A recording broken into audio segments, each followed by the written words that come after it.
our next topic is we need to understand geometry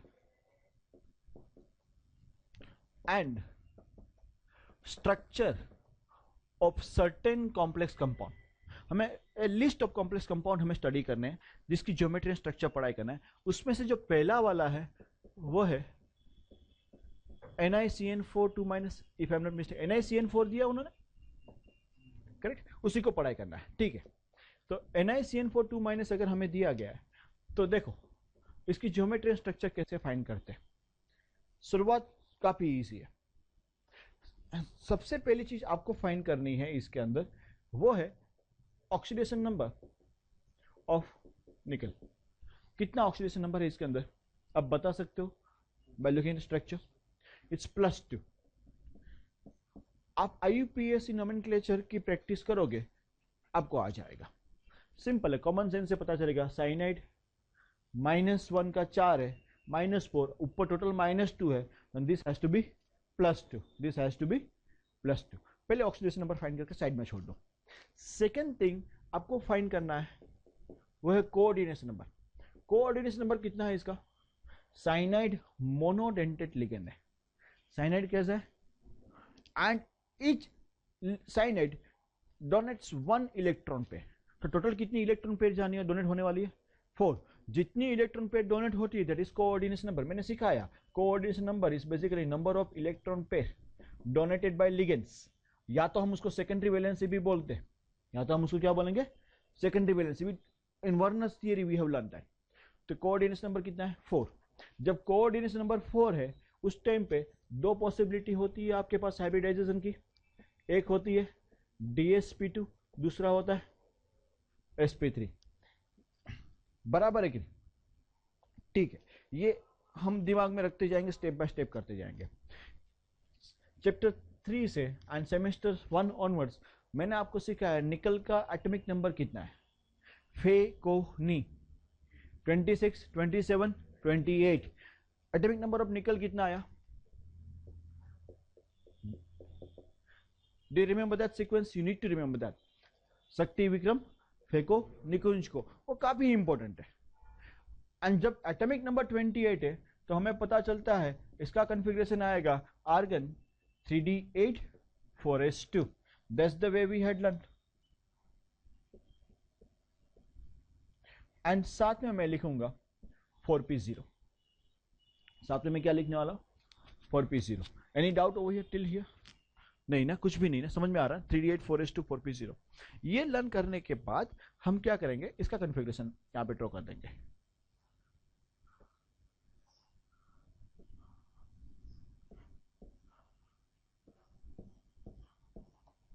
बराबर। 3d8 का मतलब ऐसा है,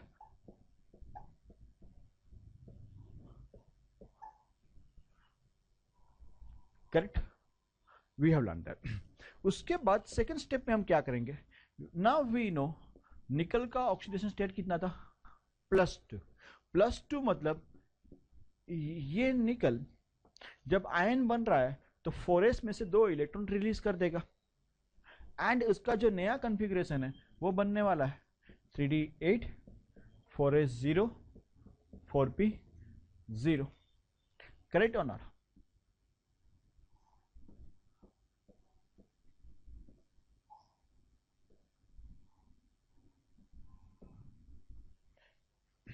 .3d8 का मतलब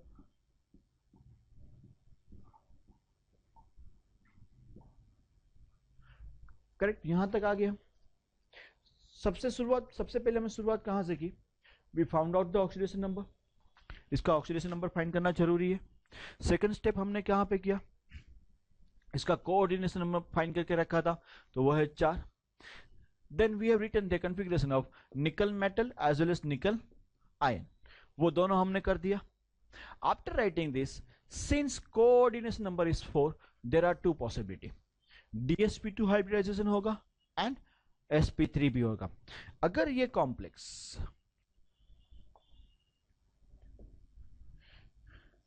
जो हमें बनाना है NiCN4 -2, अगर ये sp3 हाइब्रिडाइजेशन करता है, सपोज तो उस टाइम पे as I had mentioned in that particular table that sp3 के लिए आपके पास 4s की एक ऑर्बिटल खाली होनी चाहिए, 4p की 3 खाली होनी चाहिए, करेक्ट और नॉट? ना 4s की एक खाली है, 4p की 3 खाली है यहाँ पे खाली? हाँ, 4s में कहाँ इलेक्ट्रॉन है? एम्प्टी है। 4p में कहाँ इलेक्ट्रॉन है? पूरी की पूरी एम्प्टी है, तीनों की तीनों एम्प्टी है। तब जो लिगेंड है, यहां पे हमारा लिगेंड साइनाइड है, साइनाइड अपनी इलेक्ट्रॉन पेयर इसके अंदर दे सकता है, करेक्ट और नॉट? 4 इलेक्ट्रॉन पेयर देनी है, वो चारों की चारों वहां पे दे सकता है। एंड हमारे पास जो नया यहां पे हम इस तरीके से इसको लिखेंगे,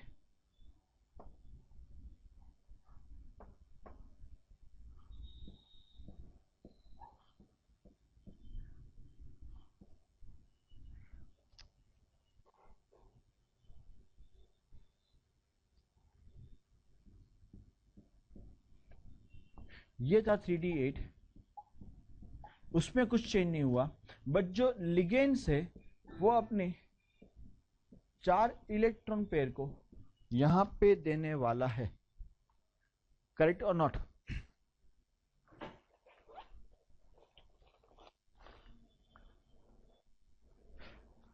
अगर sp3 हाइब्रिडाइजेशन होता है तो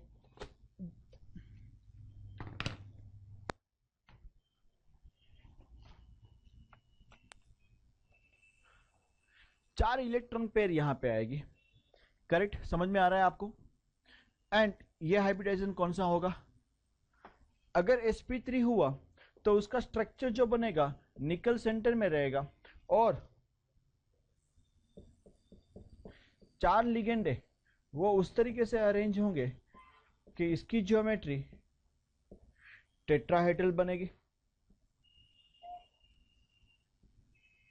और आई think so I should better right instead of ligand, इस बार तो लिगेंड हमारे पास पता है कौन सा है, साइनाइड लिगेंड है ना, तो instead of ligand I may write cyanide, और ये स्ट्रक्चर मिलेगा which we know as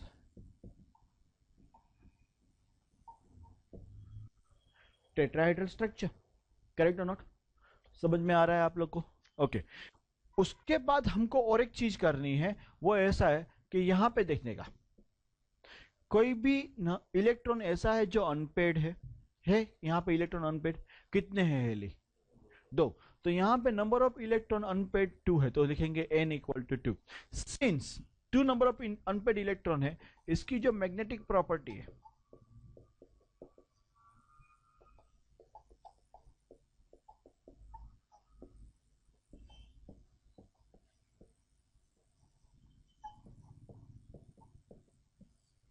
paramagnetic nature दिखाएगा, बराबर है कि नहीं? Because there are 2 unpaired electron. And not only that, उसका मोमेंटम भी आप फाइंड कर सकते हो by using this formula, under root n into n plus 2, 2 into 2 plus 2 which is equals to √8, and √8 I think सो होगा 2√2, 2 इंटू 1.1, तो सो 2.83 bm के आजू बाजू होना चाहिए। ये थियरिटिकल है, ये जब मैंने पॉसिबिलिटी आपके साथ डिस्कस किया वो तब डिस्कस किया कि सपोज इसके साथ ये हाइब्रिडाइजेशन हो रहा है sp3, जो एक पॉसिबिलिटी है, NiCN4 में अगर हुआ तब इसका स्ट्रक्चर टेट्राहेड्रल आएगा एंड मैग्नेटिक प्रॉपर्टी इसको 2.83 bm आएगी according to the what we have learn those earlier concept. ये एक पॉसिबिलिटी है, बराबर है कि नहीं? आपको समझ में आ रहा है? इसमें कोई डाउट है? ये इजी पॉइंट अब तक। Okay now there is a little bit twist. होता क्या है कि हमारे पास जो लिगेंड है वो कौन से टाइप का लिगेंड है? वो स्ट्रॉन्ग लिगेंड है या वीक लिगेंड है? आई थिंक सो मैंने जो अब तक पढ़ाया है उसमें से ये स्ट्रॉन्गेस्ट लिगेंड है, उसमें से ये स्ट्रॉन्गेस्ट है। स्ट्रॉन्गेस्ट लिगेंड क्या होते हैं? They have capacity to push okay और पेनिट्रेट इनसाइड द एटम, और वो अपने लिए जगह क्रिएट करते हैं। किस तरीके से? Let me explain you. उसके लिए मैं वापस एक काम करता हूं, हमारे पास जो निकल 2+ का कॉन्फ़िगरेशन था उसको मैं वापस लिख रहा हूं। निकल 2+ का कॉन्फ़िगरेशन था हमारे पास argon 3d8 4s0 4p0, correct. And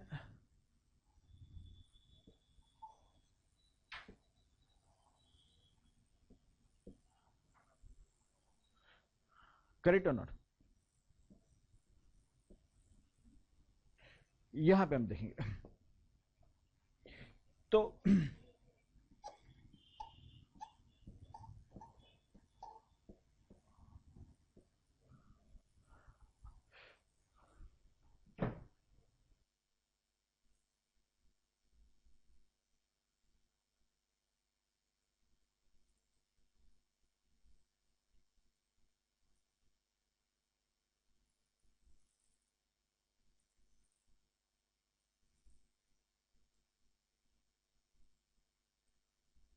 we have this configuration 3d8 4s0 4p0, ठीक है। इसके बाद अगर जो हमारा इनकमिंग लिगेंड है, हम इसकी बात कर रहे थे NiCN4 -2, सपोज इसमें DsP2 हाइब्रिडेशन करना है हमें सपोज, तो उसके लिए 3d की एक ऑर्बिटल खाली चाहिए, we know that's the requirement. 4s की एक खाली चाहिए एंड 4p की कितनी खाली चाहिए? 2। यहां पे 4p की 2 खाली है, 4s की भी एक खाली है, नो इश्यू। इनफैक्ट 3 खाली है 4p की, हमको तो 2 चाहिए थी लेकिन 3 खाली है, नो इश्यू। बट 3d की एक भी खाली नहीं है। Then it depends upon this ligand. Cyanide strong ligand होने की वजह से वो क्या करता है, ये वाली इलेक्ट्रॉन पेयर को यहां पे धक्का मार के भेज सकता है। It can push it and अपने लिए जगह बनाएगा। किस तरीके से तेरा देखते हैं।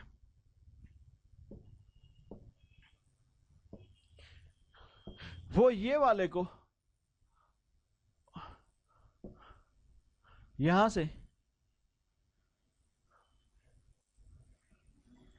निकाल देगा और अपने लिए ये वाले को उठा के इस तरफ डाल देगा यहां पे, और यहां पे जगह बना लेगा।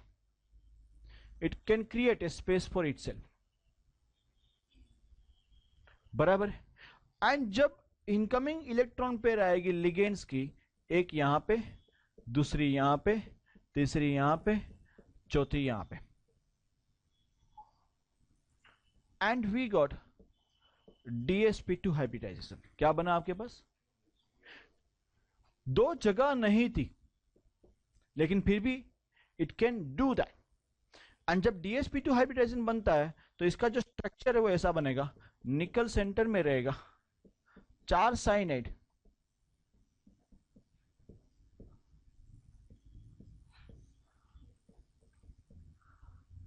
इस तरीके से उसका स्क्वायर प्लानर स्ट्रक्चर बनाएंगे।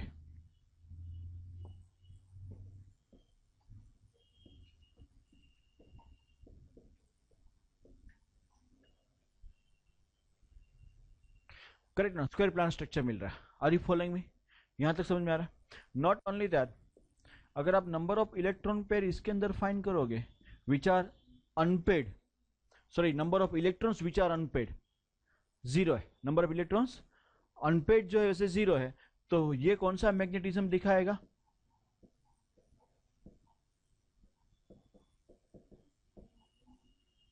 डायामैग्नेटिज्म दिखाएगा। इसका मैग्नेटिक मोमेंट म्यू की वैल्यू 0 आने वाली है, करेक्ट और नॉट? अभी हम कॉम्प्लेक्स कंपाउंड की बात कर रहे हैं। एक ही कॉम्प्लेक्स में दोनों चीज पॉसिबल नहीं है, या तो वो sp3 दिखाएगा या तो वो DsP2 दिखाएगा। कैसे कंफर्म करें उसको? तो उसको एक्सपेरिमेंटली कंफर्म किया जाता है। Experimentally confirm, experimentally they find out कि इसकी मैग्नेटिक प्रॉपर्टी कैसी है। उन्होंने जब डिटरमाइन किया, it shows diamagnetism. Experimentally by using spectrographs they found out the structure, उनको स्ट्रक्चर मिला स्क्वायर प्लानर। उससे ये चीज कंफर्म हो गई कि साइनाइड ने अपने लिए ये जगह बनाई हुई है और DsP2 हाइब्रिडाइजेशन किया गया है। इसके अंदर sp3 नहीं होता है, ये वाला हाइब्रिडाइजेशन नहीं होगा। This hybridization will not take place in NiCN4. Is this understood? समझ में आ रहा है आपको?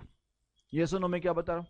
इसीलिए जब आपकी टेक्स्ट बुक में उन्होंने जब NiCN4 का स्ट्रक्चर डिस्कस किया है, आप देखोगे यहां पे उन्होंने DsP2 हाइब्रिडाइजेशन ही डिस्कस किया है. They not talked about sp3 at all. तो हमको कैसे पता रहे, याद रहे? हमको एग्जाम में DsP2 ही लिखना है. We don't need to write on sp3. हमको कैसे याद रखे?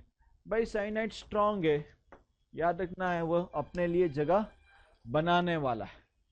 उसकी जगह पे जरा ध्यान से समझना, उसकी जगह पे अगर नेक्स्ट में कंपाउंड की बात करूंगा NiCl4, किसकी बात करूंगा? जरा ध्यान से देखिए, अगर यहां पे NiCN4 की जगह पे उन्होंने, सपोज मैं ग्रीन कलर से अभी सब कुछ लिखूंगा, सपोज CN4 की जगह पे उन्होंने लिखा होता Cl4. अगर Cl4 लिखा है तो क्या इसका कोऑर्डिनेशन नंबर चेंज होगा? कोऑर्डिनेशन नंबर भी सेम ही रहेगा, CN4 हो या Cl4 हो. Cl क्लोरीन के, क्लोराइड के अंदर भी 4 ही ऑक्सीडेशन कोऑर्डिनेशन नंबर मिलने वाला है, मतलब दोनों के लिए ये पार्ट कॉमन हो गया. अच्छा, NiCl4 इसके अंदर आप देखोगे तो निकल का ऑक्सीडेशन नंबर +2 ही मिलेगा. अच्छा, वो निकल क्लोरीन के साथ कंबाइन हो या साइनाइड के साथ कंबाइन हो, क्या उसका एटॉमिक नंबर चेंज होने वाला है? मतलब ये स्टेप भी कॉमन रहेगा. Ni2+ के लिए ये स्टेप भी कॉमन रहेगा. डिफरेंस कहां पे आएगा? हाइब्रिडाइजेशन में यहां पे NiCl4 वीक लिगेंड है, इसलिए ये इलेक्ट्रॉन को अंदर पुश नहीं कर पाएगा. वो पुश नहीं कर पाएगा तो वो क्या बनाएगा? sp3. आपको बस यही कंसेप्ट, यहां पे क्या डालोगे आप? क्लोरीन डाल के, बाकी सब कुछ यही डिस्कस करोगे, ये सब ही डिस्कस करोगे. एंड लास्ट में बोलोगे experimentally it has been found out this सब complex compound is paramagnetic, it has tetrahedral structure.